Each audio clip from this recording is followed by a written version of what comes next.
हाँ जी प्यारे बच्चों नमस्कार। अज आपां 10वीं जमात का वीकली टैसट 4 लैके तुहाडे लई हाज़र हाँ। ठीक है, सैक्शन ए करते हैं। Look at the poster carefully and answer all the following questions. असीं पोस्टर वाल देखना है, इस पोस्टर वाल ठीक है सानूं क्वेश्चन पूछे जाणगे, असीं उन्हां दे आंसर देने ने। ते सब तो पहलां साडे कोल जिहड़ा क्वेश्चन हैगे, what kind of the food should भी प्रैफर, सानू किस तरह का फूड है प्रैफर करना चाहिए, मतलब खाना चाहिए। जंक फूड बिल्कुल गलत है। ठीक है, फ्रैश एंड सीजनल ठीक है। चिप्स गलत है। तो इस तो बाद नन ऑफ द अबव गलत है। तो साडा सैकंड आंसर है जिहड़ा बिल्कुल सही है। What is the exact part of vegetables in healthy diet, जिहड़ा हैल्थी डाइट है उसदे विच वैजीटेबल का कितना हिस्सा होना चाहिए? हाफ, 1/3, 1/4 या 1/5। इन्हां दे विच जिहड़ा 1/3 है वो बिल्कुल सही है। तो इसी डायग्राम दे विच उपर देखिए, जिहड़ा क्वेश्चन नंबर 3 वाल चलते हैं। वी शुड अवॉइड डैश, सानू किस चीज़ नूं अवॉइड करना चाहिए है? वैजीटेबल्स ये बिल्कुल गलत है। नट्स बिल्कुल गलत है। जंक फूड, सानू जंक फूड नूं अवॉइड करना चाहिए है। ठीक है, तो इस तरह साडा तीजा क्वेश्चन सही है, तीजा नंबर सही है।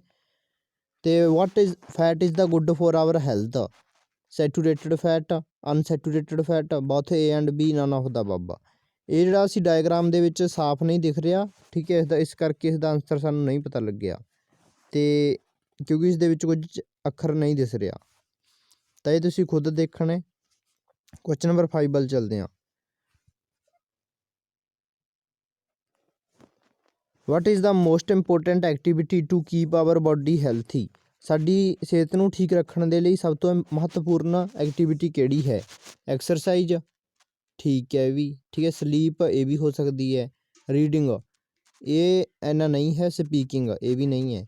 ठीक है, तो सब तो ज़्यादा तो एक्सरसाइज है। ठीक है, स्लीप भी इंपोर्टेंट है, बट इन्हां दे विचों तुसीं देखना किहड़ी ज़्यादा इंपोर्टेंट है। तो बाकी आपां डायग्राम दे विच देख लैंदे आ। जिहड़ी इत्थे एक्सरसाइज सानूं दिखाई गई है, इस करके एक्सरसाइज ठीक आवेगा।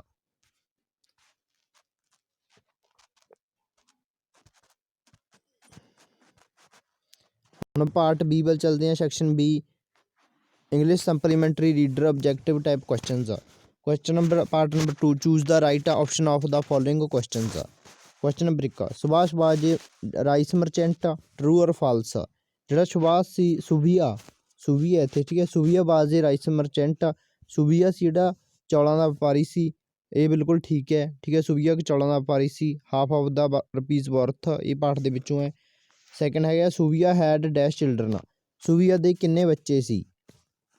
2, 3, 4, 5। ठीक है, third question to whom does the poet pray to in this poem, इस पोइम दे विच जिहड़ी साडी पोइम है where the mind is without fear, इस पोइम दे विच जिहड़ा पोइट है वो किस नूं प्रार्थना करदा है? लोकां नूं, किंग नूं, गॉड नूं, नन ऑफ द अबव, या फिर किसे नूं नहीं। इस तो बाद क्वेश्चन नंबर 4 वाल चलते हैं। Everyone should have right to education, सारिਆਂ ਨੂੰ एजुकेशन का राइट होना चाहिए है।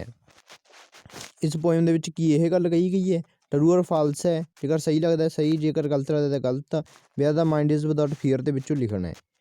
Question number 5 to whom did Bobby Gillian give his $1,000, अपने $1,000 जिहड़े बॉबी गिलियन ने किस नूं दित्ते सी?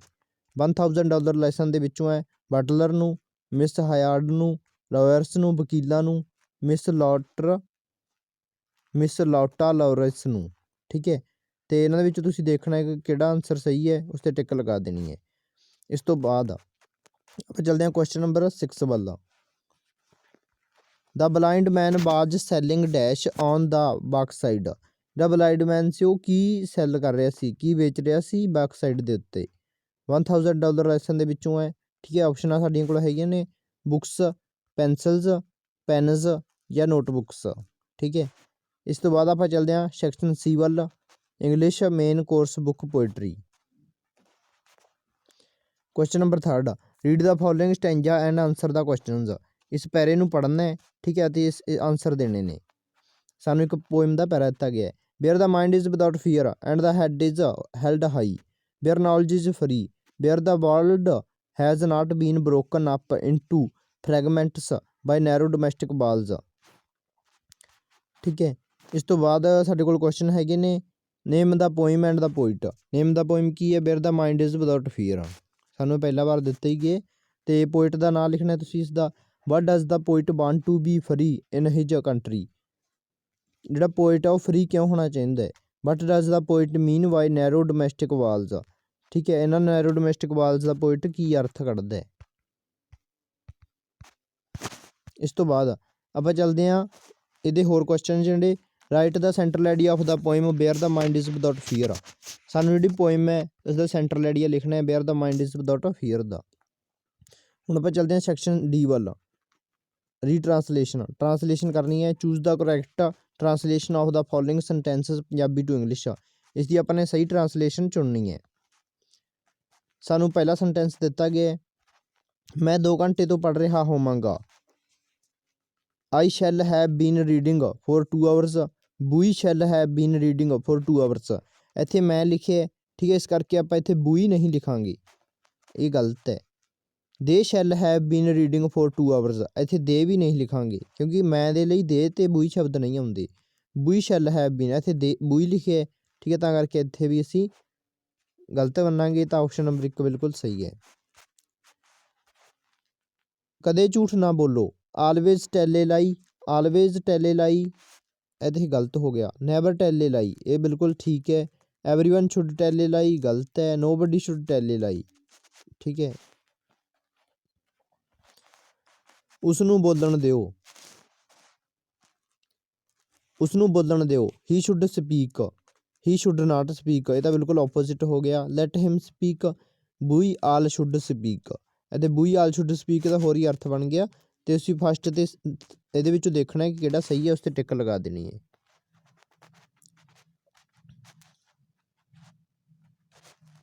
ਨੰਬਰ 4, ਆਓ ਸ਼ਹਿਰ ਨੂੰ ਚੱਲੀਏ। ਲੈਟ ਅਸ ਗੋ ਫੋਰ ਏ ਵਾਕ, ਠੀਕ ਹੈ। ਵੀ ਸ਼ੁੱਡ ਵਾਕ ਡੇਲੀ ਇਹ ਅਰਥ ਬਿਲਕੁਲ ਗਲਤ ਹੈ। ਨੈਵਰ ਗੋ ਫੋਰ ਏ ਵਾਕ ਇਹ ਵੀ ਗਲਤ ਹੈ। ਐਵਰੀਵਨ ਸ਼ੁੱਡ ਗੋ ਫੋਰ ਏ ਵਾਕ, ਠੀਕ ਹੈ। ਤੁਸੀਂ ਇਹਨਾਂ ਦੋਵਾਂ ਦੇ ਵਿੱਚੋਂ ਦੇਖਣਾ ਹੈ ਕਿ ਕਿਹੜਾ ਸਹੀ ਹੈ, ਉਸ 'ਤੇ ਟਿਕ ਲਗਾ ਦੇਣੀ ਹੈ। ਕੁਐਸਚਨ ਨੰਬਰ 5, ਆਪਣਾ ਸਮਾਂ ਬਰਬਾਦ ਨਾ ਕਰੋ। You should waste your time ਇਹ ਬਿਲਕੁਲ ਗਲਤ ਹੈ, ਇੱਥੇ ਵੇਸਟ ਕਰਨ ਨੂੰ ਇਹ ਕਹਿ ਰਹੇ ਨੇ। Do not waste your time, we all should not waste our time ਇਹ ਵੀ ਗਲਤ ਹੈ, ਠੀਕ ਹੈ। They should not waste their time, ਤਾਂ ਜਿਹੜੀ ਆਪਸ਼ਨ ਨੰਬਰ ਬੀ ਹੈ ਉਹ ਬਿਲਕੁਲ ਸਹੀ ਹੈ।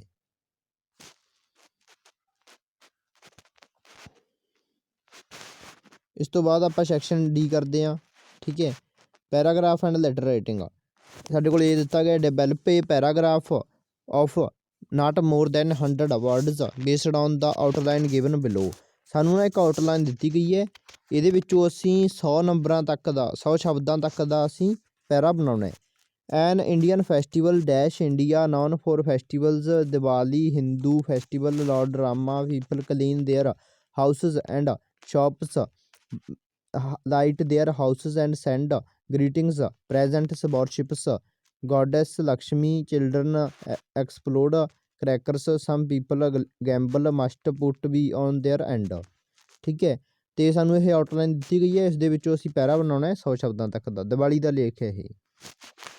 ਔਰ ਦਾ ਮਤਲਬ ਹੁੰਦਾ ਜਾਂ ਅਸੀਂ ਇਹ ਕਰਨਾ ਹੈ ਜਾਂ ਅਸੀਂ ਇਹ ਕਰਨਾ ਹੈ, ਦੋਵਾਂ ਦੇ ਵਿੱਚੋਂ ਇੱਕ ਕਰਨਾ ਹੈ। ਜੇ ਕਰਤਾ ਤਾਂ ਇਹ ਨਹੀਂ ਕਰਨਾ, ਠੀਕ ਹੈ, ਜੇ ਕਰਤਾ ਤਾਂ ਇਹ ਨਹੀਂ ਕਰਨਾ, ਇਹਨਾਂ ਦੇ ਵਿੱਚੋਂ ਇੱਕ ਕਰਨਾ ਹੈ। ਅਤੇ ਹੁਣ ਆਪਾਂ ਅੱਗੇ ਦੇਖਦੇ ਹਾਂ ਕੀ ਸਾਨੂੰ ਜਾਂ ਦਿੱਤੀ ਹੋਈ ਹੈ। God good manners dash life earn us respect please and thank you settle better quarrels and should be observed respect elders be polite to the younger talk less and listen more take turn in queue and bad manners create bitterness, ਠੀਕ ਹੈ। ਇਸ ਤੋਂ ਬਾਅਦ ਆਪਾਂ ਅੱਗੇ ਅਗਲੇ ਭਾਗ ਵੱਲ ਚੱਲਦੇ ਹਾਂ। ਇਸ ਦੇ ਵਿੱਚ ਸਾਨੂੰ ਦੱਸਿਆ ਗਿਆ ਲੈਟਰ ਲਿਖਣ ਦੇ ਲਈ। Write a letter to your uncle thanking him for the birthday gift he has sent to you, you are Bhushan living at 37 civil lines Ludhiana 7 marks ਦੀ ਅਰਜੀ ਹੈ, ਠੀਕ ਹੈ। ਅਸੀਂ ਆਪਣੇ ਅੰਕਲ ਦਾ ਧੰਨਵਾਦ ਕਰਨ ਦੇ ਲਈ ਲੈਟਰ ਲਿਖਣੀ ਹੈ। ਸਾਨੂੰ ਇਹਦਾ ਪੂਰਾ ਐਡਰੈਸ ਦਿੱਤਾ ਗਿਆ ਹੈ, ਅਸੀਂ ਐਡਰੈਸ ਆਪਣੇ ਕੋਲੋਂ ਨਹੀਂ ਲਿਖਣਾ, ਠੀਕ ਹੈ, ਸਾਨੂੰ ਦਿੱਤਾ ਹੈ 37 ਸਿਵਲ ਲਾਈਨਸ ਲੁਧਿਆਣਾ, ਠੀਕ ਹੈ, ਇਹ ਐਡਰੈਸ ਹੀ ਯੂਜ਼ ਕਰਨਾ ਹੈ।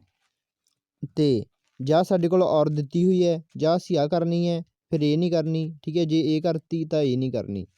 ਤਾਂ ਸਾਨੂੰ ਹੇਠ ਲਿਖੀ ਐਪਲੀਕੇਸ਼ਨ ਨੂੰ ਪੜ੍ਹਦੇ ਹਾਂ। ਅਤੇ ਸਾਡੇ ਕੋਲ ਐਪਲੀਕੇਸ਼ਨ ਹੈਗੀ ਹੈ, ਯੂ ਆਰ ਮੋਨਿਕਾ, ਤੁਹਾਡਾ ਨਾਮ ਮੋਨਿਕਾ ਹੈ। You live at 504 3 model town Moga, write a letter to your friend and friend Reena about your experience of new model school that you have joined. ਆਪਣੇ ਦੋਸਤ ਹੈ ਜਿਹੜੀ ਰੀਨਾ, ਉਸਨੂੰ ਇੱਕ ਲੈਟਰ ਲਿਖਣਾ ਹੈ, ਠੀਕ ਹੈ, ਨਹੀਂ ਆਪਣੇ ਦੋਸਤ ਮੋਨਿਕਾ ਨੂੰ ਤੁਸੀਂ ਰੀਨਾ ਹੋ, ਇੱਕ ਲੈਟਰ ਲਿਖਣਾ ਹੈ ਅਤੇ ਆਪਣੇ ਨਵੇਂ ਸਕੂਲ ਦੇ ਜਿਹੜੇ ਐਕਸਪੀਰੀਅੰਸ ਬਾਰੇ ਉਸਨੂੰ ਦੱਸਣਾ ਹੈ, ਠੀਕ ਹੈ। ਤਾਂ ਤੁਸੀਂ ਇਹਨਾਂ ਦੋਵਾਂ ਦੇ ਵਿੱਚੋਂ ਇੱਕ ਐਪਲੀਕੇਸ਼ਨ ਕਰ ਦੇਣੀ ਹੈ, ਜਾਂ ਇਹ, ਠੀਕ ਹੈ। ਅਤੇ ਸਾਰਾ ਪੇਪਰ ਬਹੁਤ ਵਧੀਆ ਹੱਲ ਕਰਨਾ ਹੈ। ਧੰਨਵਾਦ।